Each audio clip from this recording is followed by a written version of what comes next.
Brad Williams, Excel Prime. We're going to look at counting the row if any of the words are present. What does that mean? Here we have a row. We have fruit and we have stamp. It's random. It's just literally, it's just some random data. The question here is over here in our words under yellow, count if any of these show up. Simple enough, right?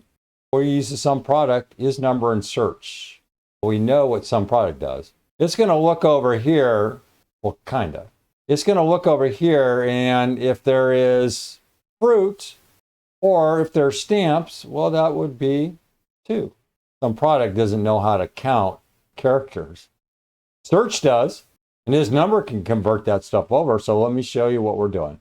Over here on your right is the write-up, but let me try to explain it, and then we might have to dive in here and parse that information. Here, search, it locates, and here's what's critical here, locates position of text within a cell. What does that mean?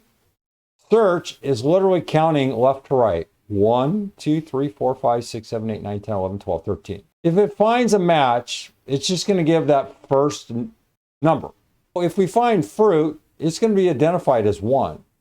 If it finds stamp, it's going to be, well, count 1, 2, 3, 4, 5. 6 is the space, and then 7. That's why we use ISNUMBER, because the search function, all it does is it produces a number. So we're going to find text within text. We're finding text here within here.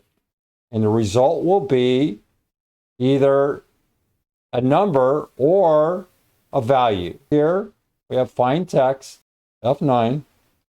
Here's the find text within text, F9, fruit stamp. I may have said it backwards, but you kind of get the gist. Back out and then go here, go to ISNUMBER value, F9. As I stated, if there's not a match, search throws out a value. If there is a match, it's going to throw out a number. And I just showed how to do that. So we have fruit. Where does fruit show up? Well, it shows up as 1. Stamp, again, 1, 2, 3, 4, 5, 6, 7. And then what does ISNUMBER do? Well, ISNUMBER is going to do its thing. Test if a cell is a number. We'll go here. Well, let's go back here. We saw those numbers. So now let's hit ISNUMBER. See if we can get any kind of output here.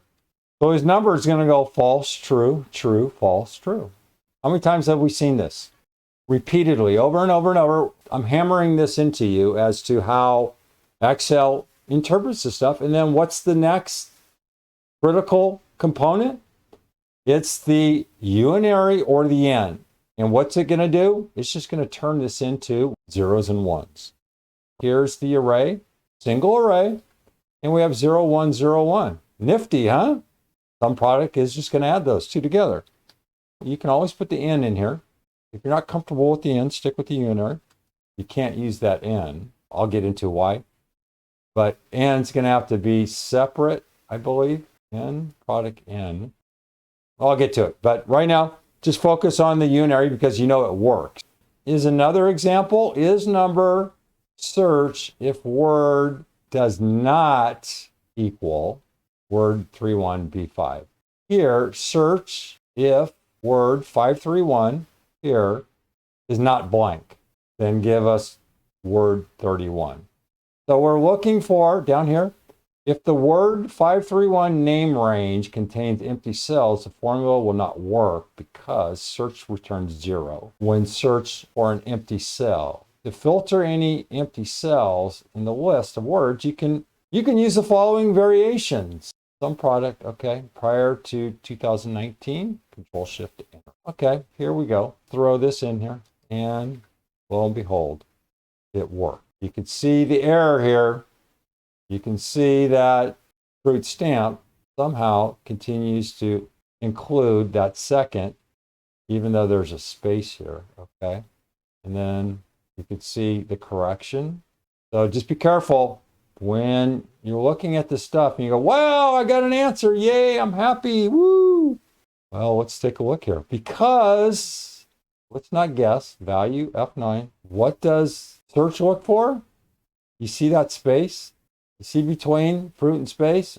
Search is doing its job. It did its job, but it's not producing what we need. Just to show you, get rid of that space, still it's showing this number 2. So I'm one to believe that there's a space somewhere in here. There's a duplicate letter somewhere in here. Root stamp. Okay, there's no error. Search is doing what it's supposed to do. It found the T. That's why there's a 1. And in our list, Tom goes up here. Okay, even though we don't have Tom, search is just looking for the first position, the first letter. Found the T, and that's why we have a 1 here. But be careful. Search is just doing its job. It did its job. F9. You see we have Tom, and we have a 0. Within text, F9, you see fruit stamps. We have 2 T's. Search is just doing its thing. Then go in here, F9. We got 6, which would be, where's the first 6 would be, that would be the T. Okay, and then the 1, you can see where it's picking up. 6 would be 1, 2, 3, 4, 5, the S. The 1 would be the T. Just be very careful when you're messing around with this thing. Brad Williams, Excel Prime.